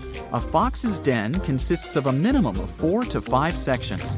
We have the grand entrance, the ever-important ramp, the main den itself, and a secret room that doubles as a food stash. Depending on the size of the pack, there might be additional rooms to accommodate the whole gang of foxes. Now imagine the grand opening to a fox's den. The entrance and the ramp form a corridor leading about 3 to 8 feet deep into the earth, connecting the outer world with the cozy haven within. But there's more. Foxes, being savvy planners, stockpile their foraged treasures in their dens. Yes, they have their own food caches, where they hide all their scrumptious finds. The number of rooms within the den may vary, adapting to the size of the pack, as these crafty creatures ensure there's enough space for giving birth and raising their adorable offspring. They might even dig extra tunnels and create additional entrances just to keep things interesting. Now let's talk about culinary affairs. Foxes are savvy gourmands who store food in large quantities, ready to weather the winter and the mating season. However, they're not extravagant hoarders. They usually stash away just enough to last them a few days, considering they don't dine on fresh prey every single day. Berries and fruits often grace their storage chambers, while any delectable meat takes center stage in their culinary adventures. Curious about the proximity of fox dens to one another? Well, if the land is bountiful with abundant food and fresh water, you might stumble upon 2 or 3 fox dens within a 10-square-mile radius. But if resources are scarce, you might have to expand your search to cover a sprawling 20 square miles to find just one den. But the saga doesn't end there. Foxes, true to their resourceful nature, often have multiple dens. They maintain the primary den, often known as the natal den, which holds sentimental value. Additionally, they keep a backup den for some unpredictable circumstances. And let's not forget their knack for claiming abandoned or borrowed dens as their own. Such clever tricksters, aren't they? Now, let's talk about these marvelous creatures themselves. Foxes come in a delightful array of species, sizes, and variations scattered all across our planet. But the star of the show is the red fox, found on every continent except frosty Antarctica. While most foxes prefer the tranquility of rural landscapes, don't be surprised if they venture into the realms of urban and suburban dwellings, where their path might cross with humans. The encounters between a fox and a human, a tale of 2 extremes. Some kind souls attempt to win over these animals, offering them tidbits and coaxing them into their palms. On the other hand, there are those who tremble at the mere thought of a fox, fearing their crafty and ferocious nature. Now picture this scenario. What if a fox approaches you or launches an attack? Typically, Foxes pose no threat to humans and harbor no ill intentions. They prefer to feast upon small mammals or livestock, reserving their aggression for hunting or self-defense. Yet, there have been reported cases of foxes crossing paths with humans, including incidents. Therefore, knowing what steps to take if a fox approaches or pounces on you is crucial. Foxes can indeed be domesticated, yet they remain wild at heart, and their actions can be wildly unpredictable. They might momentarily embrace their tamed side, only to snap back into their untamed instincts when feeling cornered, threatened, hungry, or simply scared. Naturally, foxes view us humans as potential threats, and it's in our best interest to reciprocate their cautious approach. Never attempt to approach a fox, even if it appears docile and friendly, as its temperament can shift within seconds, catching you off guard. Avoid sudden movements and resist the urge to inch closer, as doing so might agitate or frighten our fox friend. In most cases, when a fox spots a human nearby, it will swiftly scamper away or seek refuge in hiding. However, should you find yourself locked in a standoff with a fox, the best course of action is to take a step back and allow it the space it craves. Should a fox persist in its approach, or if you encounter several foxes nearby, my dear friend, give them a wide berth and allow them their space. Refrain from approaching or attempting to feed them, especially by hand. Let them carry on with their foxy affairs while you observe them from a distance. In a situation where a fox becomes trapped, such as finding its way into a room, I implore you to remain calm. Avoid raising your voice or causing unnecessary commotion, as it may provoke the fox to attack. Instead, remain silent, keep a safe distance from the creature, and provide it with an escape route. Ensure the doors and windows remain unobstructed, granting the fox the freedom it seeks. In due time, it will make its swift exit. However, if fortune frowns upon you and you find yourself in the unfortunate circumstance of a fox attack, remember to stay composed. Refrain from unleashing your pets or pursuing the fox. Just allow it to retreat on its own accord. If the fox persists and refuses to back down, a simple round of applause or a few claps might startle it away. Now you can enjoy the forest.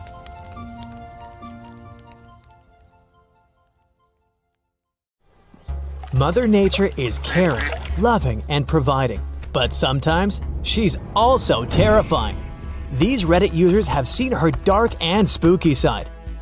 They've been through the worst, and fortunately, they all lived to tell the tale. The question is, are you ready to face it and learn about her chilling, uncanny secrets?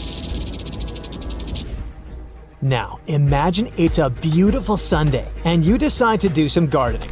You grab your tools and head outside, but once you start digging to plant some flowers, your hand touches something slippery, yet also sticky. And the worst part is, it's moving. You're shaking with fear, but find the courage to look at what it is. You become filled with a great relief, because fortunately, that's not a snake. It's an enormous earthworm. Well, we don't know why this Reddit user was digging the earth up, but that's exactly what they found. And if you take a look at the photo carefully, you'll notice that it's not the entire length of the worm. Some part of it is still underground, so it's actually even longer than it appears to be. Here are two fun facts about earthworms for you. The first one is they can regenerate to some degree if you cut them in two. And in some species, you can even end up with two worms. And the second one is, the longest earthworm ever recorded was 21 feet in length when naturally extended. So, this guy hadn't even seen the worst. Take a look at these two crows standing on a fence. Do you notice that one of them is hiding a bone in its beak? Well, it's kind of spooky. In almost every gothic novel, crows and ravens are bad omens.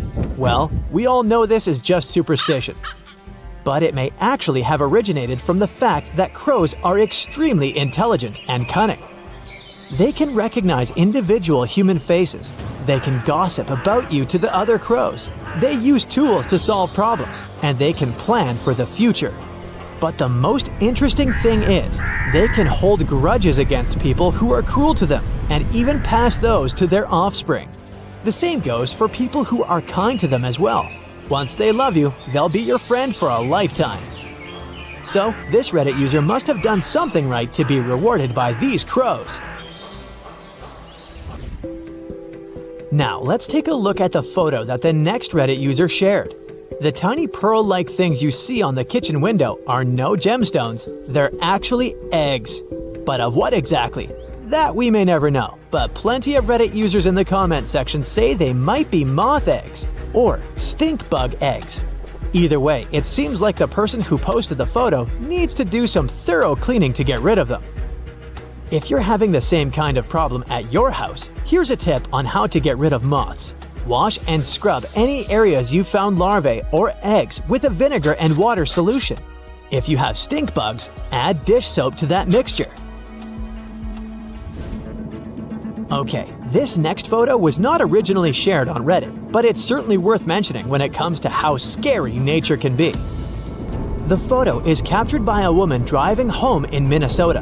And let me tell you, this is not photoshopped or edited in any way. I bet it reminds you of that wave scene in Interstellar, right? One Reddit user even called the photo Cloudception. Guess all of us can agree, there's some sort of Christopher Nolan movie vibe going on there.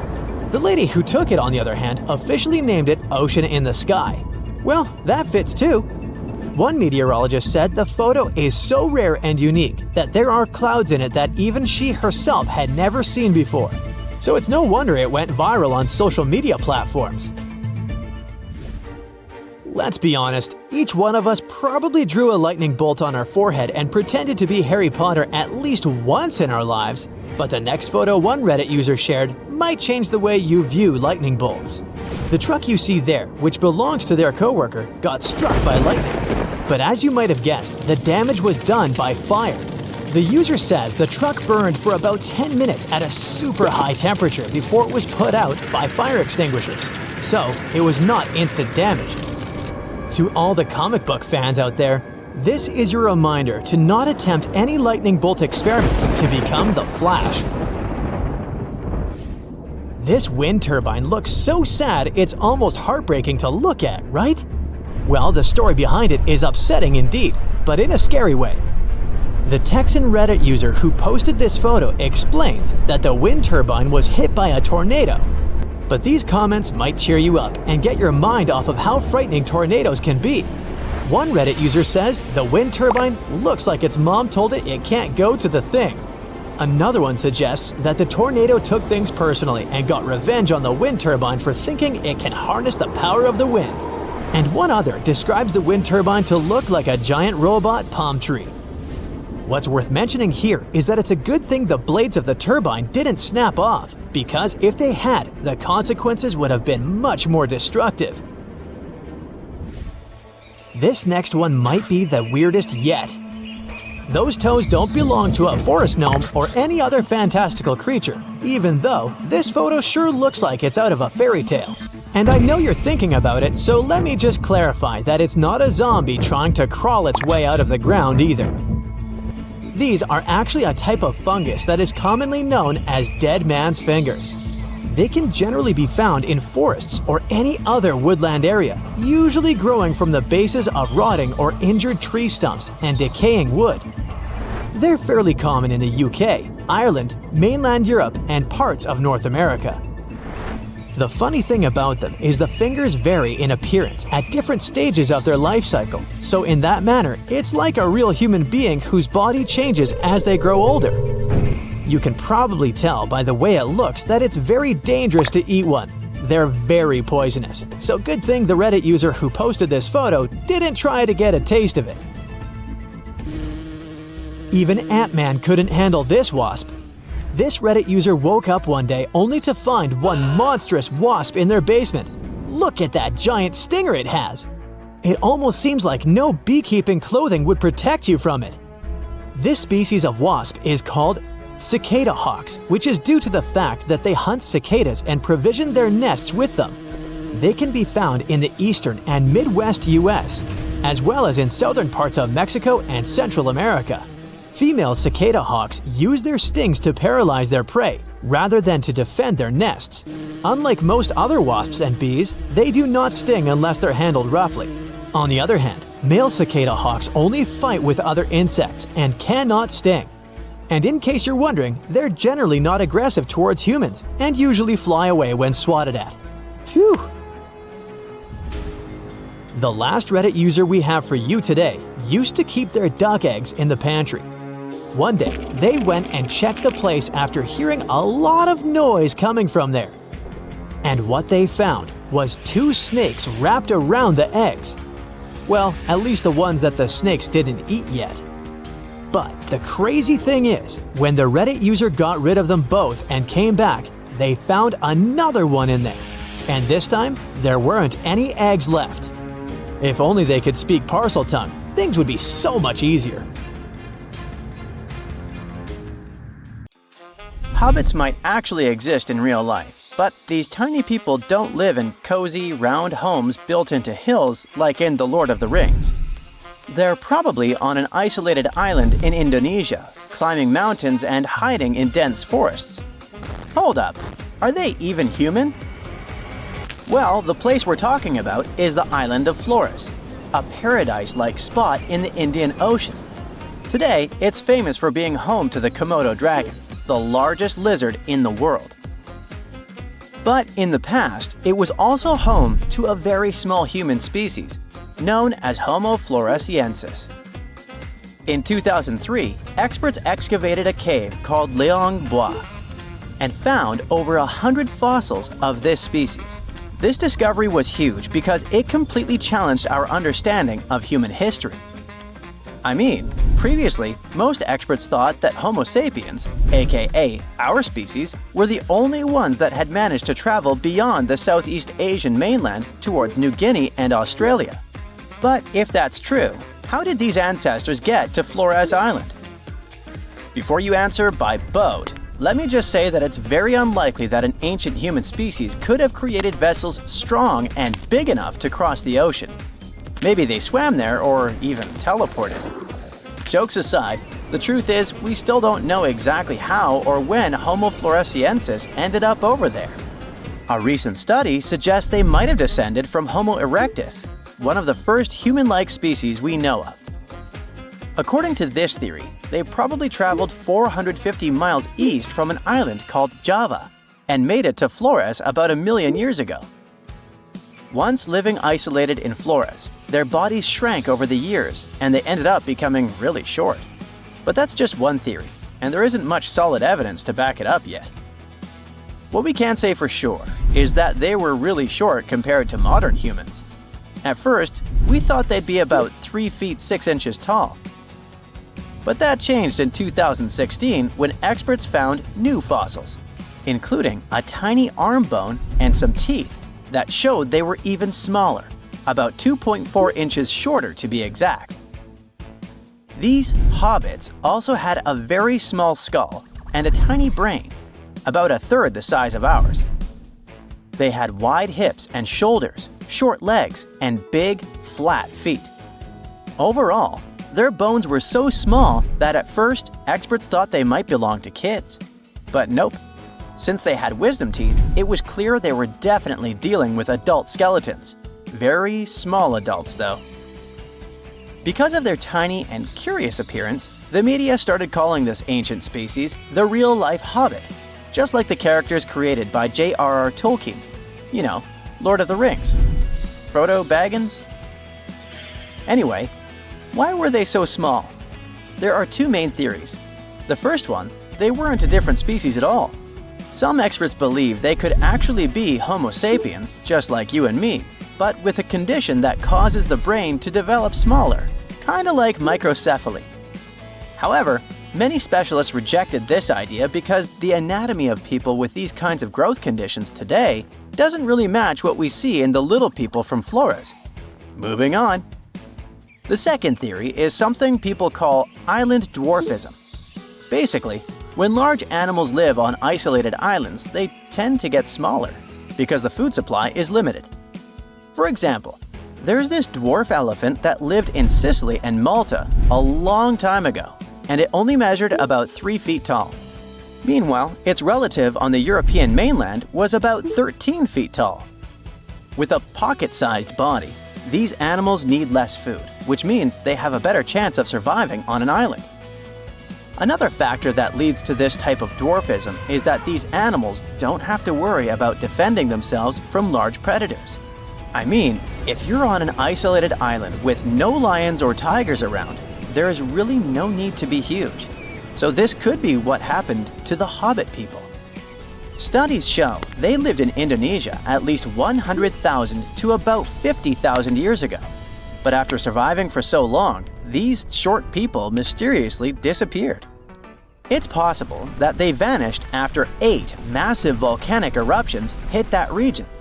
This idea came up after researchers found a thick layer of volcanic ash right above where the fossils were first found.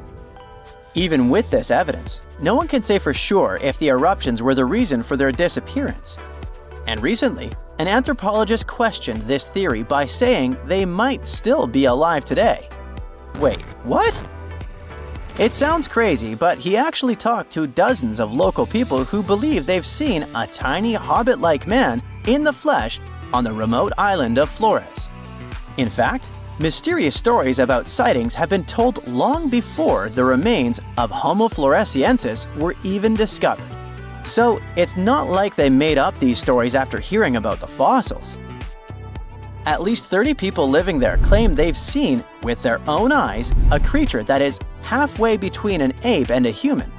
It had an ape-like face and was definitely smaller and hairier than a person, but it walked completely upright with both feet on the ground, just like a human. Locals call it Laihoa. But what should we call it? I mean, can this creature be our famous Homo floresiensis? Well, maybe. Anthropologist Gregory Forth has been working on the island of Flores since the 80s, and he says the locals' descriptions are strangely similar to what we imagine these ancient, short humans might have been like. You might be wondering if the Laihoa is just a legend, like a campfire story meant to scare people. And yeah, some of the descriptions definitely seem to go against basic science. Some people say that after they saw the creature, it just flew off or disappeared like magic. But the researcher points out that a lot of locals also gave very detailed physical descriptions of the creature. Sure, the details varied a bit, which is pretty normal with different people witnessing the same thing, but they didn't mention anything about the creature having crazy superpowers. Now, Forth is starting to wonder if we really are the only species of humans left on the planet. They could be, in fact, real-life hobbits. And that brings us back to a question from earlier in the video. Are they even human? Maybe yes, maybe no. It is possible that the creature spotted on the island of Flores is actually an uncontacted population of modern humans, but it could also be an unknown species of monkey. However, since there's no other evidence for either of these ideas, the best guess right now is that a creature similar to an ape man could still be out there. Okay. But if this creature shares the planet with us, how come no one's ever taken a photo of it? Well, the ape man is part of that island, just like other rare creatures like Komodo dragons. And unlike Bigfoot believers, locals probably don't go out actively searching for this creature. According to the anthropologist, they have no reason, financial, social, or otherwise, to find an ape man. And since they're mostly unaware of scientific research, or any theories saying these creatures don't exist, they don't really care about trying to prove the scientific world wrong. Forth wrapped up his research in 2018, but the anthropologist says that since then, other people have seen the strange creature walking around the island of Flores. 2 young guys from the UK went there, mostly for a snorkeling trip.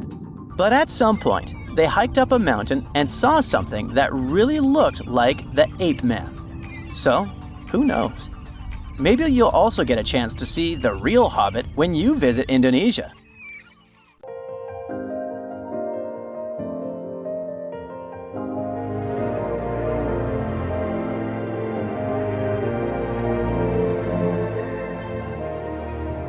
Welcome to Gnome, a small town located in the south of Seward Peninsula on the west coast of Alaska. If you live here, I'll bet you say there's no place like Gnome. Well, maybe not. It's cold and snowy here, and no roads connect this town with other settlements. And with the onset of night, locals have disappeared here without a trace. Perhaps that's why only 3,500 people live here. Well, let's investigate this case. People disappear in cities for assorted reasons, but it was Gnome who attracted the attention of the public. From 1960 to 2004, some 24 people went missing there. That number is statistically too big for such a small population. People just didn't come home in the morning, and no one knew what had happened to them. All the locals in small towns like Gnome know each other. There are almost no strangers here, as it's difficult to get to Gnome. There are no roads and no ferry crossing. All roads from Gnome break off and lead to beautiful natural landscapes unspoiled by human mammals. You can get there and back by plane.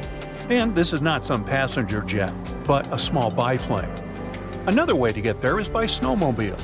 By the way, Gnome is the ultimate point of the famous dog sled race, the Iditarod. Also, you can pay locals from neighboring villages and towns to bring you to Gnome by motorboat. But despite this, the town has become quite famous. The frequent disappearance of people finally got needed attention. The whole world found out about Gnome, and in 2009, Hollywood even made a movie about it. For a long time, no one could solve the mystery. The police had no clues, no witnesses, nothing. There are long, cold nights here in winter, and the air becomes so cold that a glass of water freezes in minutes. Snow can fall constantly. Therefore, if someone leaves the town at night, snow will sweep all traces away by the morning. Of course, people began to come up with their own theories. The most popular one was about someone who took people away by force. The police didn't find any evidence that some person could do it. So, if it's not a human, it could be some beast. And again, police found no evidence to support this version. After that, people started thinking that creatures from other planets caused these disappearances. Many locals were sure that the town was a popular destination for extraterrestrial spaceships. The plot of the Hollywood movie The Fourth Kind was based on this version. More time passed. Finally, the police and the FBI launched a large-scale investigation, and they uncovered the truth. They realized that the stories about missing people were exaggerated. The popularity of Gnome and the constant talk about fantastic things made people believe in the reality of these versions. Now, let's assume that some of the appearances were made up. But still, many people are gone. What about them? The answer is bars and harsh weather. Entertainment venues are open at night. Some locals have fun, leave the bar, and go home. At this moment, a heavy snowstorm begins. Visibility drops to zero, and the strong wind knocks you down. This way, a person might simply get lost. And that's it. The truth turned out stranger than most versions.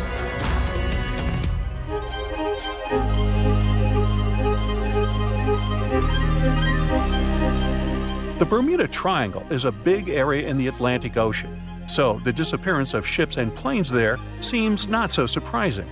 But it's much creepier when it happens on a lake. Let's visit the Lake Michigan Triangle. It's located between Michigan and Wisconsin. For a couple of centuries, terrible things have been happening here. People put the same legends around this place as around the Bermuda Triangle. They reported unexplained phenomena and saw flying objects above the lake's surface. Some believe that the triangle is a time portal. Of course, no theories have been confirmed, but strange cases have occurred on the triangle territory. One happened in 1950, when a Northwest Airlines plane with 108 passengers disappeared without a trace during a flight over the lake. Police officers saw a red light over the lake 2 hours after the plane's last communication. The aircraft probably crashed, but rescuers didn't find any passengers or wreckage. All that's left was just an oil stain on the water. Many ships and boats disappeared there, but one of the strangest cases occurred on April 28, 1937. It was midnight. One ship was sailing through this lake. Captain George Donner went to sleep in his cabin after a hard day's work. 3 hours later, the vessel was approaching the port. One of the crew members went to the captain's cabin to wake him up. The door was locked from the inside. The assistant knocked, but no one answered. When he suspected that something had happened to the captain, the assistant unlocked the door. He got into the cabin, but there was no captain there. He seemed to have disappeared into thin air. The crew couldn't find him. Since then, the eerie disappearance of Captain George Donner remains unexplained. Meet David Paulides. In 2008, he finished his career as a police officer and began to study the mysterious disappearance of people in Europe, the USA, and Canada. He found out that most people went missing in the U.S. national parks. Over the past 150 years, more than 1,100 tourists have vanished there. Many of them were experienced travelers who knew how to survive in harsh wild conditions. David has written about these mysterious vanishings. He pointed out that some of them didn't disappear, but were found alive. They woke up somewhere in the forest and didn't remember what had happened to them. The creepy detail of all these cases is that most missing persons were young. Another detail is that many went missing before hurricanes. There are too many riddles and not enough answers in this case. Then there's the Sargasso Sea in the northern part of the Atlantic Ocean. This is the only sea that doesn't have shores on land. It's called the sea only because it's defined by ocean currents. Also, golden brown algae grow in this area's bottom, making it seem like an orange spot in the middle of the endless ocean.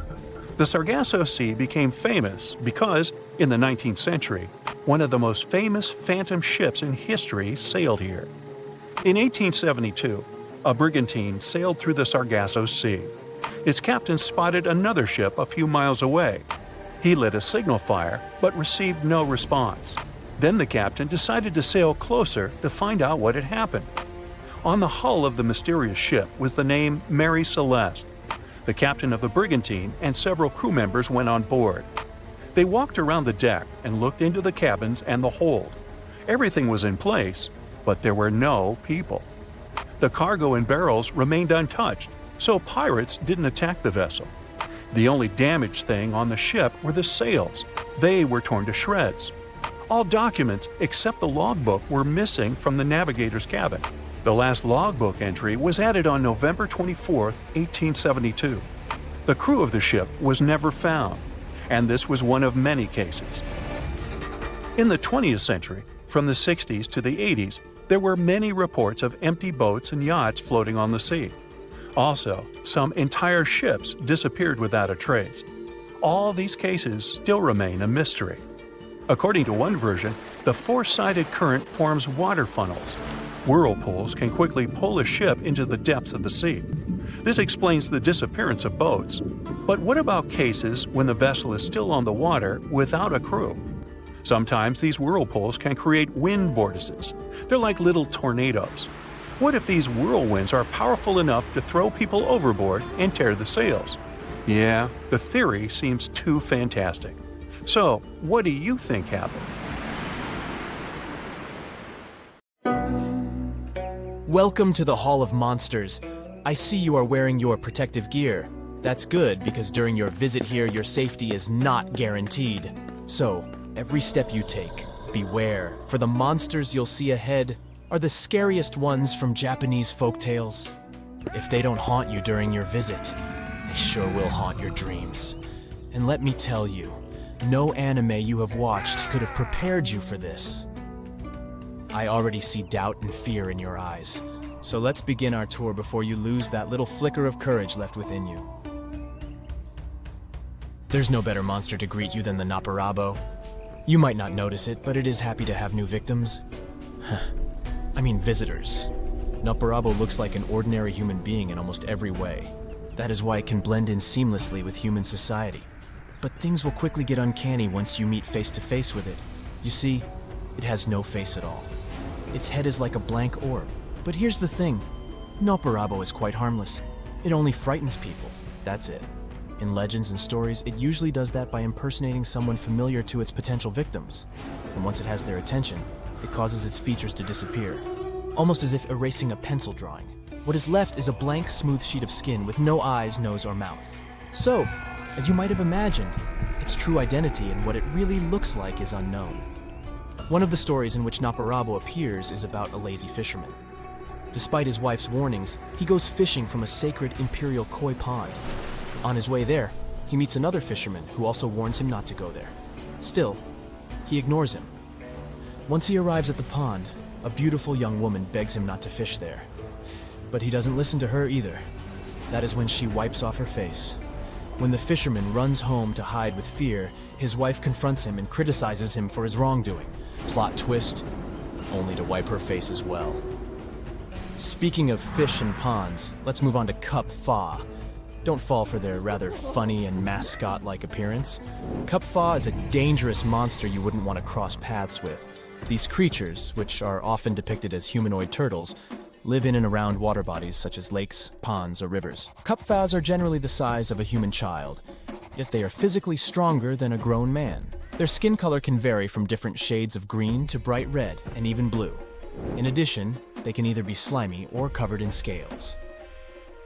As unique as each Kappa can be, they all have a turtle shell on their back and a mouth resembling a beak. Their arms and legs are webbed between the toes and fingers, but the most characteristic part of their appearance is the bowl-like objects that lie on top of their skulls. This is considered to be the source of Kappa's power and life force, and must be kept filled with water at all times. If this water spills or the bowl is damaged in any way, a Kappa can become incredibly weakened and will be unable to move. Kappas are known to cause mischief. Although they can befriend humans, you should always approach one with caution, because they might try to lure you into the water to feed on you. However, there's also a chance they might challenge you to a sumo wrestling match. Just know that they are really good at it before accepting this challenge. Yet again, if you do find yourself in a match, here's a pro tip. Find a way to trick the Kappa into bowing so low that the water in its dish spills out. And hey, if you refill that water later, you can bring the creature under your command. Take a look at this lady here. She seems to be sleeping peacefully, right? Well, look again. There's something strange going on with her neck. Rokurokubi might appear as an ordinary woman by day, but when it's nighttime and her body is asleep, her neck stretches to incredible lengths and roams around freely. Although Rokurokubi is no less creepy than the other creatures, there is something that makes her different. It is that, unlike others, she is actually not born as a monster.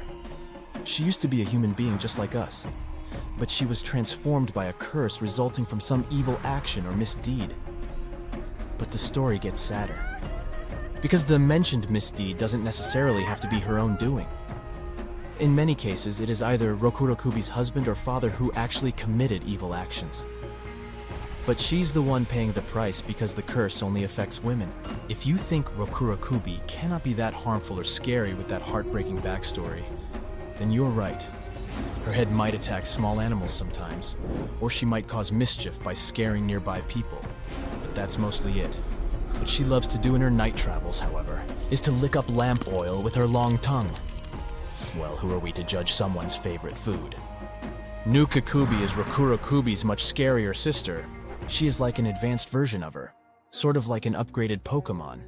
While Rokurokubi's head is always attached to her body, Nukakubi's head can come off from the neck and float around far and away from her body. The worst part is, though, she can get bloodthirsty sometimes, and that's when her detached head will start preying on humans to quench that thirst. However, she is not invincible. It is believed that if her body moves by any chance while it is sleeping, and her head is still floating around as that happens, then her head cannot return back to the body. Hope that comforts you a bit. You see a roll of cotton. I see a life-threatening monster. According to Japanese folktales, especially the myth of Tsukumogami, inanimate objects receive a soul, therefore become alive and self-aware after serving their owners for 100 years. Although they are usually harmless, they might tend to play small pranks on people. Yet again, they still have the capacity to get angry and vengeful, especially if there are people who threw them away or didn't treat them well. They might group up to take revenge. Ittan Momen is one of those object monsters. These possessed long and narrow sheets of cloth which were used to make clothes. can be seen flying through the night sky. They are often malicious and attack people by wrapping their bodies around a person's face and neck, strangling or smothering them. In some tales, it is said that wrapped cloths would spin around and quickly come flying to wrap themselves around people and take them away to the skies. Joker's laughter is gonna sound like music to your ears once you hear this lady's.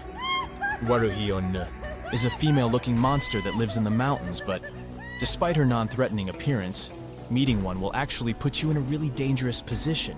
She will smile and start laughing at you, and once she does, you'll realize that her laughter is somewhat toxic and infectious. It will cause you to start laughing along too, but even if she leaves, you will continue laughing after her until you are out of breath and unable to stand. Even if you were strong enough to resist laughing along with her, you would still not be safe. You see, merely hearing her laughter, no matter how far away she cackles, is enough to put you in a stupor. You'll be haunted by that annoying and ear-piercing sound wherever you go, for the rest of your life. However, it's not like anybody who travels through the mountains will meet her. There is one way to avoid this laughing curse altogether. You see, she appears to people only on the 1st, 9th, and 17th day of each month. So, plan your travels accordingly.